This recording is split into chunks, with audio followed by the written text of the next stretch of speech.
Bonjour Jean-Baptiste Placas. Bonjour Alexis Guilleux. Plutôt que de revenir cette semaine sur l'invitation lancée par le président Macron à ses homologues africains du G5 Sahel à un sommet de la clarification des relations avec la France, vous estimez, Jean-Baptiste, qu'il y a urgence à se préoccuper de ce qui se passe au Gabon. Pourquoi donc ?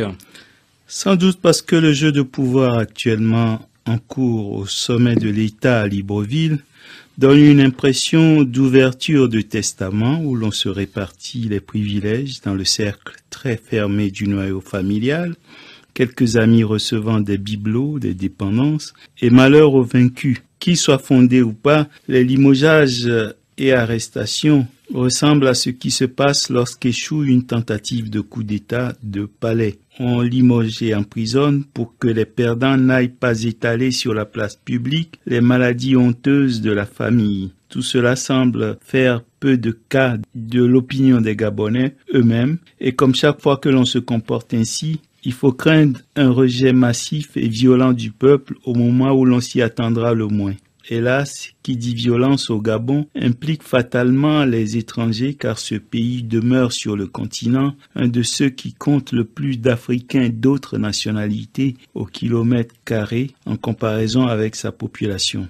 À quel point faut-il être inconscient pour ne pas réaliser que si la situation se dégrade au Gabon, peu de pays du continent échapperont aux conséquences. Dans le bal des limogeages, disgrâce et emprisonnement actuellement en cours, le plus attristant n'est donc pas tant l'humiliation infligée à des gens qui n'ont eux-mêmes jamais existé que par une certaine propension à écraser les autres pour s'élever dans le sable mouvant de la vie politique nationale. Les Africains ne peuvent rester indifférents à tout cela. Mais qui peut intervenir aujourd'hui, Jean-Baptiste, et pour dire quoi à qui ? Là est tout le problème, car il se trouve hélas que plus personne aujourd'hui ne semble avoir sur ce continent l'autorité nécessaire pour attirer l'attention des dirigeants et de leur entourage sur ce qui n'est pas juste, sur ce qui est inacceptable dans la façon dont ils gèrent leur pays. Tout le monde est roi chez lui et personne ne veut vexer son homologue par des observations sur les risques qu'il peut faire courir à son pays et à ses voisins. Mais à force de se taire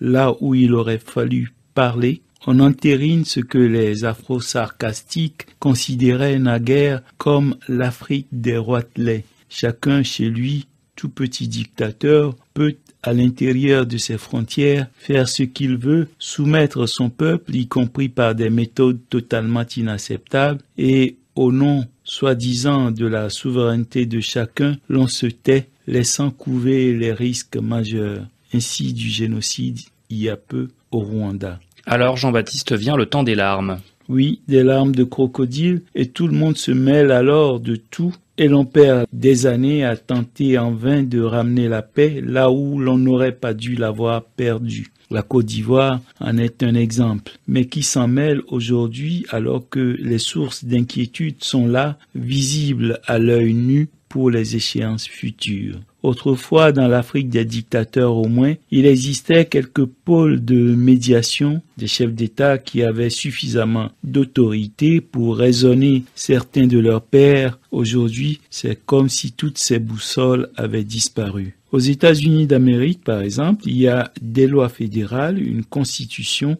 au-dessus des spécificités de chaque État pour, si nécessaire, rappeler à l'ordre un gouverneur tenté de violer les droits des populations de son État. Qui donc en Afrique rappellera à l'ordre les dirigeants de tels pays d'Afrique de l'Ouest qui ne peuvent laisser leur armée tuer chaque semaine une demi-douzaine de leurs concitoyens au nom d'une réforme constitutionnelle qui plane telle une épée de Damoclès sur la limitation qui interdit au chef de l'État de briguer un troisième mandat. Il est des moments où l'Afrique, publiquement ou dans la discrétion, doit parler pour prévenir le pire. Et le Gabon est, ce nous semble, à un de ces tournants. Ceux qui se taisent aujourd'hui sont par avance disqualifiés à prétendre jouer demain les conciliateurs. Il n'empêche que le 5 décembre, Noureddine, le fils d'Ali Bongo, a été nommé coordinateur des affaires présidentielles au Gabon.